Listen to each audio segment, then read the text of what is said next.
My kids, they believe that I'm going to die in an Uber one day.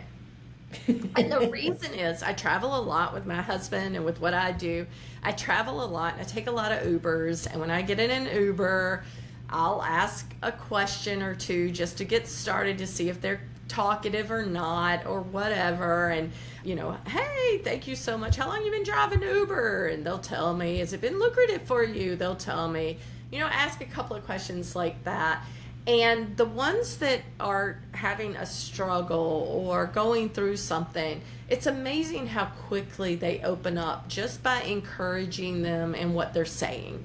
Like, I'm a trustworthy person here. I'm loving on you and, stepping into your world. And they tend to share struggles with me. And I've had quite a few times where I know the driver that is driving me does not believe like me. You can tell, whatever they have hanging in their car, or whatever, you can tell. Most of them are not originally from this country, so that's different. Some are very large men that are from cultures that may not be as respectful of women interfering in their lives. There's a whole lot of different things. But I feel like God's just like, hey, just let them know that you see them, that, God sees them. And I don't go evangelizing right off the bat. But there have been quite a few times where the person shares a struggle with me and I ask if I can pray for them. And when I tell them that I'm going to pray for them, I usually say, hey, I would love to pray for you, but I want you to know that I pray to Jesus because I believe that Jesus is a healing Jesus. He is God. I go through whatever their struggle is. I believe that Jesus can help you in this struggle. Mm-hmm. And I will say 99.9% of the time, they say, yes, you can pray for me. And my kids are like, you're going to die. You're going to have somebody. So one time I had a very large Middle Eastern man pick me up at the airport in New York. We were moving into an apartment that I had never seen. My husband was with the New York Mets at the time. And this guy picks me up and I just asked him those questions. And he said that he had lived in New York during COVID. And I asked, because it was 21, this was 2021. And I asked, how did your family fare? And this very large Middle Eastern man started crying, sobbing. And at that moment, I'm like, I am going to die in an Uber.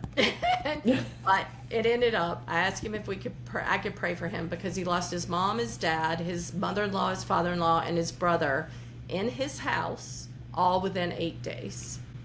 And no. It was horrific. And so I asked if I could pray, and he said yes. And as I'm praying, I put my hand up. There's a partition between the front and back seat, and I put my hand up on it, and I started praying. And into the prayer, I felt a bang on my hand, and I looked, and he had put the back of his hand up against my hand. And I continued to pray. He stopped sobbing. He thanked me. We got to the apartment that I had never seen before. I had ordered my apartment online. And my husband and I were going to be there all summer. And that man got out of his car, took my luggage, walked me to the front desk, made sure I was at the place I was supposed to be. He thanked me. He semi-threatened the guy that was giving me my key to keep me safe. And he took off. I've never seen that man again. I don't know if that conversation with him did anything to change his belief, for him to understand who Jesus was. But I know in that moment that he knows that Jesus loved him and wanted healing in his heart. And so those are those times that we can feel intimidated. We can feel like we don't need to share or don't want to share.